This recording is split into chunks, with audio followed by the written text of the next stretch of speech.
호세아서는 하나님의 사랑하심을 강하게 드러내는 그런 성경 말씀입니다.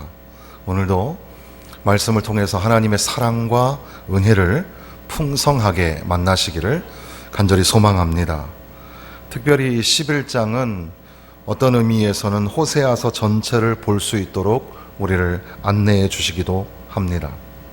하나님은 이스라엘을 아들 삼으셨고 그 아들을 애굽에서 불러내셨습니다. 1절의 말씀이죠. 애굽에서 불러내시는 하나님, 그 하나님은 그 아들을 사랑하여 애굽에서 불러내었다 기록합니다. 그런데 이스라엘 백성들, 그 아들은 그 하나님의 사랑을 알지 못하였도다. 11장 3절의 끝에 보면 알지 못하였도다. 하나님의 사랑을, 그 사랑으로 그들을 애굽에서 불러내신 것을 알지 못했다. 선지자들을 보내도 점점 더 멀리하고 바알에게 제사하고 우상 앞에 절하고, 3절 4절에 나오는 말씀처럼 하나님은 사랑하는 그 아들 이스라엘을 향하여 걸음마를 가르치고 안아주고 사랑의 줄로 이끌어주고 먹이고 입히어 주었는데, 그런데도 불구하고 이스라엘은 그 사랑을 잊어버리고 총체적인 불순종을 하게 됩니다. 그래서 국가적으로 북쪽에 있는 아수르에게, 또 애굽에게, 남쪽에 있는 애굽에게 조공을 바치며 도와달라고, 이스라엘은 하나님의 인도하심을 받는 하나님의 나라, 하나님의 백성인데 그들은 아수르에게, 애굽에게 이제 부탁을 하며 그들에게 머리를 조아리고 있었습니다. 영적으로는 모든 나라가 지도자에서부터 모든 백성에 이르기까지 총체적으로 바알과 그리고 여러 온갖 만든 우상들에게 절하는 그런 혼란함이 그들 가운데 있었습니다. 생활도, 모든 이스라엘 백성들의 삶도 불법과 잘못된 것들이 그들을 주장하고 그렇게 총체적으로 하나님의 뜻을 어긋맞춰 살아가고 있었던 겁니다. 그래서 결국 이스라엘은 아수르에 의해서 끔찍한 상황을 만나게 될 것인데, 5절에 보면 돌아오기를 싫어하고, 7절에 보면 돌아오라 해도 일어나는 자가 하나도 없도다. 돌아오라고 아무리 얘기를 해도 돌아오지 아니함으로 말미암아 그들은 이제 이방 나라에 의해서 끔찍한 상황을 만나게 될 것을 책망하고 경고하는 그런 장면입니다. 제임스 린버그 같은 신학자는 호세아 11장을 사랑이 많으신 부모님을 연상하여 설명합니다. 성경에는 부모와 자식, 가정의 관계가 참 많이 나오는데, 부모와 자식의 관계를 통해서 하나님의 사랑, 하나님이 그 자식과 같은 이스라엘을 얼마나 사랑하시는가, 그 관계를 드러내 주기 때문에 그렇습니다. 호세아는 그러니까 1장에서 3장까지의 그 불손한 가정을 꾸리고 살아가야 하면서 하나님의 사랑을 선포하고, 그리고 이제 또한 오늘 여기 11장에 이어서는 그렇게 불순종하는 자식, 부모님의 사랑을 잊어버린 그 자식을 향한 아버지의 사랑, 그것을 또 드러내주는, 하나님의 사랑을 경험하고 자기의 삶으로 몸으로 온전히 드러내주는 사명자가 바로 호세아였습니다. 그러니까 부모님은 자녀들을 생각하면서 자녀들이 부모님에게 못 미치는, 기대에 못 미치는 때가 참 많이 있습니다. 우리가 그렇게 사랑하고 우리가 그렇게 헌신했음에도 불구하고 자녀들이 뜻대로 잘 자라주지 아니하고 또 불순종을 할 때도 있습니다. 그럼에도 불구하고 자녀이기 때문에 사랑하죠. 사랑하고 또 키워냅니다. 그걸 통해서 우리는 하나님이 우리를 어떻게 사랑하시는가라는 것들을 깨닫게 되는 거죠. 하나님을 배우고 하나님을 만나는 부모가 됩니다. 자녀 입장에서는 우리가 부모님을 많이 사랑한다고 하지만, 그러나 부모님의 사랑을 이길 수는 없습니다. 그래서 항상 사랑이 내리사랑이라고 하는 것은 우리가 자녀로서 엄마, 아빠, 부모님을 사랑하고 또 존경하고, 그렇지만 그럼에도 불구하고 부모님이 우리를 향하여 베푸시는 그 사랑을 따라갈 수가 없다는 거죠. 부모님의 사랑, 부모님의 희생, 부모님의 헌신, 이런 것들을 깨달으면서 하나님의 사랑이 그런 거구나, 그런 것들을 알아가기 시작한다는 겁니다. 하나님의 사랑을 조금씩 깨닫게 되는 거죠. 그러니까 사랑하는 자식, 그 사랑하는 자식을 향하여 온몸을 다 바쳐 희생하는 부모처럼 하나님께서는 이스라엘을 그렇게 사랑하신다. 그런데 이제 우리가 읽은 이 8절에서 11절에는 과거, 그러니까 어린 시절에 이 헌신적 사랑의 양육에도 불구하고 점점 멀어지고 돌아오지 않는 그런 자녀에게 임할 필연적인 심판, 어떻게 보면은 호세아서 4장에서 10장까지가 다 그런 내용입니다. 심판을 경고하는 그런 내용인데, 그것을 힐난하고 책망하셨던 하나님께서 이제 8절부터는 완전히 다른 분위기를 보여주시는 거죠. 소위 판을 뒤집으시는 하나님. 그래서 월터 브루그만이라는 신학자가 쓴 책 중에 God, Neighbor, 그리고 Empire라는 책이 있습니다. 그 책에 보면 이 호세아서 11장을 설명하면서, 특별히 8절부터의 내용을 설명하면서 여기에는 이스라엘이 선택한 돌이킴이 나오지 않는다. 하나님은 장광설을 늘어놓으면서 힐난을 퍼부으시다가 느닷없이 말을 툭 잘라버린 뒤 판을 뒤집어 버리신다. 이 놀라운 반전은 이스라엘이 아니라 여호와 자신의 결정에서 나온다, 이런 말이 있습니다. 그러니까 오늘 우리가 읽는 이 본문을 통해서 하나님의 사랑이 어떻게 이스라엘에게 임하는가, 심판을 당해야 마땅한 그런 총체적인 불순종 앞에 서 있는 그런 자녀, 그 이스라엘을 향하신 하나님의 이 사랑의 반전이 여기에 기록이 되어 있다라는 겁니다. 8절은 우리가 읽는 한글 성경에는 에브라임이여 내가 어찌 너를 놓겠느냐 이렇게 되어 있지만, 원래 히브리어의 어순으로 보면 어찌라는 말이 앞에 나와 있습니다. 어찌, 이 어찌라는 말의 히브리어 발음은 에크인데, 에크라는 말이 한 절에만 4번이 나오죠. 에크, 에크, 에크. 의성어적인 표현을 통해서 그 절절함을 드러내고 있는 겁니다. 어찌하여, 어떻게, 이런 말인데, 영어에도 how라는 말이 있는데 어떻게라는 말이 의문문으로 쓰여서, 그래서 어떻게 지내니 할 때 how를 쓰죠.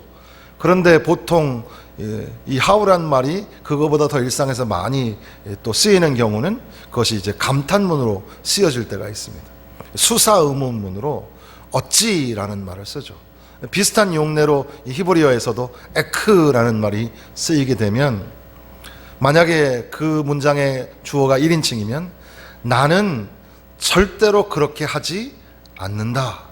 만약에 2인칭이 주어면 너는 절대로 그렇게 할 수 없다라는 말을 할 때 어찌, 이 에크라는 말을 사용하는 겁니다.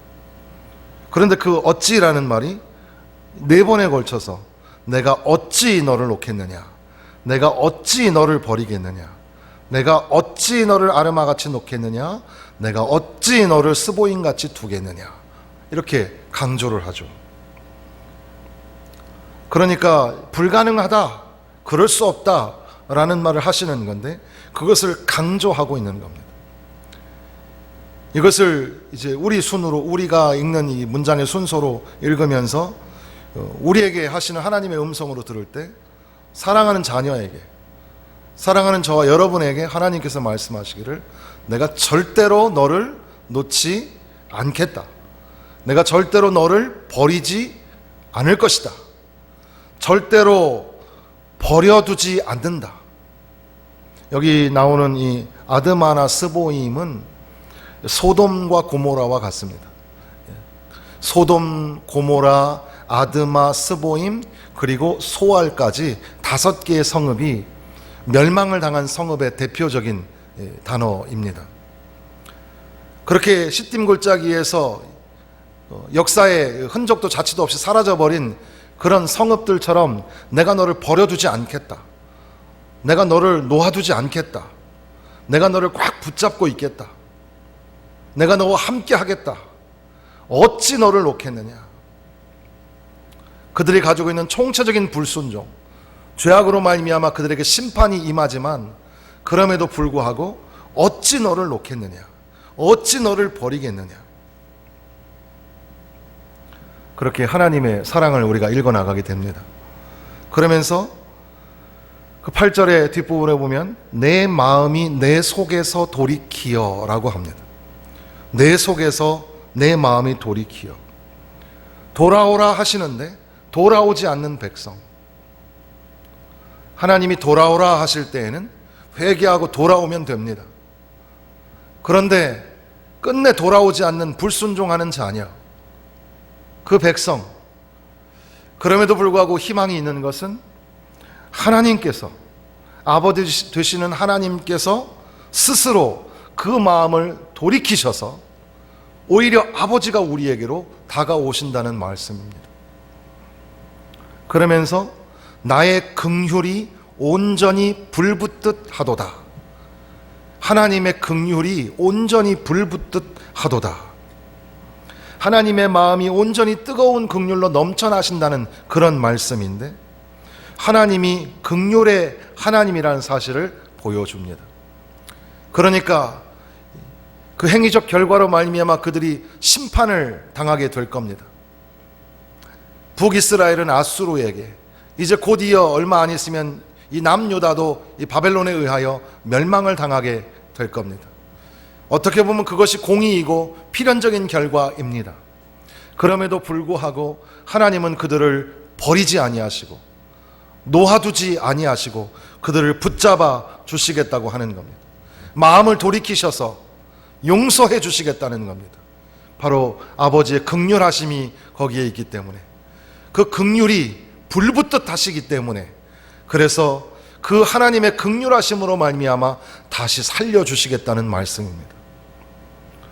이사야 54장 7절에서 8절에 보면 내가 잠시 너를 버렸으나 큰 긍휼로 너를 모을 것이요 내가 넘치는 진노로 내 얼굴을 내게서 잠시 가렸으나 영원한 자비로 너를 긍휼히 여기리라. 내 구속자 여호와께서 말씀하셨느니라. 또한 예레미야서에서도 마찬가지로 에브라임은 나의 사랑하는 아들, 기뻐하는 자식이 아니냐. 내가 그를 책망하여 말할 때마다 깊이 생각하노라. 그러므로 그를 위하여 내 창자가 끓으니 내가 반드시 그를 불쌍히 여기리라. 여호와의 말씀이니라. 옛날 개역 한글에는 내 마음이 측은한즉 내가 반드시 그를 긍휼히 여기리라 이렇게 되어 있었는데, 지금 우리가 읽고 있는 개역개정 성경에는 내 창자가 들끓으니 내가 반드시 그를 불쌍히 여기리라. 긍휼히 여기시는 하나님, 불쌍히 여기는 마음, 이게 참 중요합니다. 우리도 형제를, 자매를, 사랑하는 가족들을 긍휼히 여기는 마음을 가져야 됩니다. 긍휼히 여기는 자는 긍휼히 여김을 받을 것이요, 사랑하는 아내를, 남편을 긍휼히 여기는 것. 그래서 병상에 누워있는 남편이 한없이 불쌍하고 그 불쌍한 마음에 눈물을 흘리면서 하나님의 마음을 배운다고 하시는 어느 권사님의 고백처럼 긍휼히 여긴다는 것은 굉장히 중요한 겁니다. 하나님은 긍휼히 여기시는 분, 하나님이 우리를 불쌍히 여겨주십니다. 불쌍히 여겨주시는 것, 긍휼히 여겨주시는 것, 이것이 바로 은혜입니다. 그 긍휼이 많으신 하나님, 하나님께서 스스로 하나님 자신을 소개하시는 말씀이 9절에 나옵니다. 내가 나의 맹렬한 진노를 나타내지 아니하며 내가 다시는 에브라임을 멸하지 아니하리니 이는 내가 하나님이요 내가 사람이 아니니라. 너희 가운데 있는, 내 가운데 있는 거룩한 인이 진노함으로 임하지 아니함이라. 하나님은 스스로 소개하시면서 너희 속에 있는, 너희 안에 있는 거룩한 이로 소개를 하십니다. 이스라엘 가운데에 하나님이 계십니다. 저와 여러분의 삶 가운데에, 우리의 마음 속에 하나님이 함께 계시는 줄로 믿습니다. 하나님이 거기 계시다. 이것이 굉장히 중요합니다. 그런데 그분은 거룩하신 하나님이십니다. 거룩하신 하나님, 공의와 공평, 정의의 하나님. 그런데 그 하나님은 사랑의 하나님이고 긍휼의 하나님, 그분이 거기에 계신다는 거죠. 때로는 우리는 공의와 사랑을 구분하려고 하지만, 그러나 궁극적으로는 공의와 사랑은 하나의 결정체를 만들어내죠. 공의와 사랑의 클라이맥스가 바로 십자가입니다. 그러므로 내 안에, 여러분 안에 예수님의 십자가를 세우고 예수님의 십자가를 바라보는 것, 바로 공의의 하나님, 긍휼의 하나님을 우리 가운데 세워나가는 일입니다. 하나님의 뜨거운 사랑, 다함이 없는 사랑, 그 은혜로 풍성하게 채우시기를 주님의 이름으로 축원합니다. 사랑의 하나님, 그 하나님은 호세아서를 통해서 일관된 메시지를 전하고 계시는데, 그것은 돌아오라, 돌아오라 말씀하시는 겁니다. 돌아온다는 것은 잘못된 길로 가던 것들을 돌이켜서 원상복귀시키는 것이고, 또 신앙적으로 영적으로 생각해 보면 돌아온다는 것은 회개하는 겁니다. 그리고 인간의 내 욕망과 역종을 따라 살았던 그 길을 돌이켜서 아버지의 뜻을 따르고 하나님의 길을 가는 것, 바로 그것이 돌아오라 하는 말씀이겠습니다. 10장, 그러니까 11장의 근접인 10장의 말씀을 통해서 돌아오라라는 말씀은 10장 12절 말씀에 보면, 너희가 자기를 위하여 공의를 심고 인애를 거두라. 너희 묵은 땅을 기경하라. 지금이 곧 여호와를 찾을 때니 마침내 여호와께서 오사 공의를 비처럼 너희에게 내리시리라.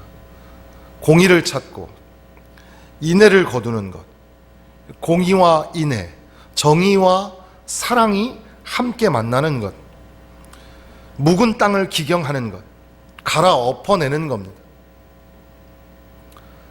그렇게 여호와를 찾으라, 그러면 하나님의 공의가 비같이 내리시겠다 말씀하시죠. 6장, 호세아서 6장 1절에서 3절에 보면 호세아서 전체를 통과할 수 있는 귀한 열쇠와도 같은 말씀이 있는데, 오라 우리가 여호와께로 돌아가자. 여호와께서 우리를 찢으셨으나 도로낫게 하실 것이요 우리를 치셨으나 싸매어 주실 것임이니라. 여호와께서 이틀 후에 우리를 살리시며 셋째 날에 우리를 일으키시리니 우리가 그의 앞에서 살리라. 그러므로 우리가 여호와를 알자, 힘써 여호와를 알자. 그의 나타나심은 새벽빛같이 어김없나니 비와 같이 땅을 적시는 늦은 비와 같이 우리에게 임하시리라 하니라. 그러니까 여호와께로 돌아가자. 그가 다시 낫게 하실 것이고 다시 싸매어 주실 것이다. 그리고 동일한 그 맥락에서 여호와를 알자, 힘써 여호와를 알자. 여호와께 돌아간다는 것은 여호와를 힘써 아는 것이고 정의와 공의를 만나는 것입니다. 돌아간다는 것, 우리 안에 계시고 긍휼이 뜨거우셔서 이 마음을 돌이키시는 하나님, 뒤집으시는 하나님, 조건도 없고 상식도 없는 그것을 뛰어넘어 버리는 사랑의 하나님, 내가 어찌 너를 놓겠느냐, 내가 어찌 너를 놓겠느냐 하시는 그 하나님 앞에 나아가는 것, 바로 그것이 돌아오라 하시는 메시지입니다. 그리고 10절에서 11절의 사이에 이제 하나님께서 이스라엘 백성들을 부르시는 하나님의 음성이 사자처럼 부르신다 기록하고 있습니다. 예전에 이 김희보 교수님은 이 호세아를 비롯한 이 소선지서 주석에 있어서 하나의 획을 그어주셨던 분이신데, 얼마 전에 하늘나라 가신 걸로 그렇게 알고 있습니다. 그분이 가르치셨던 이 호세아서 말씀을 기억하면서 바로 이 본문 이 사자처럼이란 말에서 새끼 사자를 부르는 어미 사자의 부르짖음은 크고 간절하고 계속적일 뿐만 아니라 그것은 또한 누구나 들을 수 있는 확실한 것이다. 그러므로 누구도 핑계할 수 없다. 그 소리는 분명히 자는 자도 깨울 만하다. 하나님의 소리가 들리는 겁니다. 돌아오라 하시는 소리가, 새끼 사자에게는 어미 사자의 소리가 반드시 들리게 되어 있고, 뿐 아니라 어떤 상황 속에 있어도 그 소리가 사자처럼 하나님의 소리가 들릴 때에 모두가 핑계치 못하게 다 들려오게 될 겁니다. 그때에 하나님의 음성을 듣고 돌아오는 믿음의 남은 자들이 있다는 말씀입니다. 하나님의 소리를 듣고 회개하고 돌아가야 합니다. 돌아오라, 돌아오라 하시는 그 하나님의 음성을 우리가 귀 기울여 듣고 돌아서야 하는 겁니다. 오늘 우리는 세계적 재난의 위기를 경험하고 있습니다. 여전히 우리는 누가 잘못했는가? 나는 잘못한 게 없는데 누군가에 의해서 이러한 문제가 발생하였고 지금 너무나 고통스러운 상황을 만나서 힘겨워하고 있으니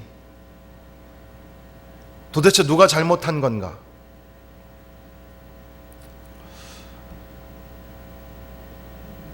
내가 잘못했습니다 라고 하는 사람이 없는 게 참 안타까운 문제입니다. 그럴 때 오늘 저와 여러분이 우리가 잘못했습니다, 내가 잘못했습니다, 교회가 잘못했습니다, 이런 생각을 갖는 것은 어떨까? 물론 교회는 성역입니다. 그러니까 세상의 권세가 교회의 예배뿐 아니라 하나님의 교회가 이루어가는 그런 모든 사역에 이 감나라 배나라 간섭해서는 안 될 겁니다. 그러나 그런 관점이 아니라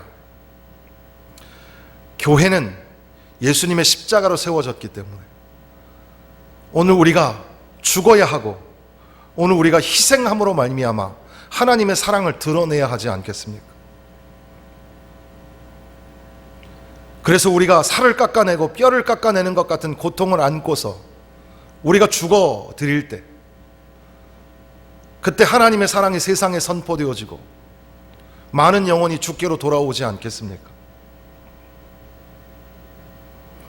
하나님의 사랑과 하나님의 긍휼로 돌아가기 위하여 우리 안에 내가 죄인입니다, 내가 잘못했습니다, 그런 마음이 필요하지 않겠습니까?